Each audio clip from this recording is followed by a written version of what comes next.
প্রশাসনের লোক আমাদের কি বলে, এখন যদি তোমাদের আমরা রেপ করি তাহলে তোমরা কি করতে পারবা? এখন আমরা তোমার ভিতরে ঢুকছি, তোমার আমরা এখন রেপ করবো, কিছু করতে পারবা? প্রশাসনের লোক আমাদের এইসব বলে। কিন্তু আমাদের আজকে একটা মিটিং হওয়ার কথা ছিল, সব মানে মালিক পক্ষ, শ্রমিক পক্ষ, বিজিএম থেকে যে কোনো মানে সব মিল্লা একটা মিটিং হওয়ার কথা ছিল, কিন্তু আমাদের 2 দিন বন্ধ দিয়ে দিছে। কোনো আমাদের সাথে কোনো মিটিং করতে চায় না, ওরা মিটিং করতে চায় না।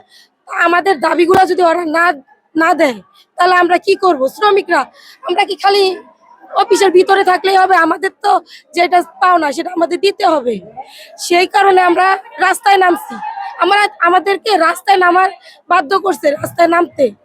এখন আমরা রাস্তায় নামছি, এখন প্রশাসনের লোক আমাদেরকে, মহিলাদেরকে, মহিলাদেরকে মেরে কিছু রাখি নাই, বম দিয়ে আমাদের ওই যে জানি না ওটার নাম, হ্যাঁ ওই আর কি, ওগুলান দিয়া আমাদেরকে, আমাদের কোনো মহিলা বাকি নাই যে মাইরা ফাটাই ফেলেনি, খালি ফাটানা।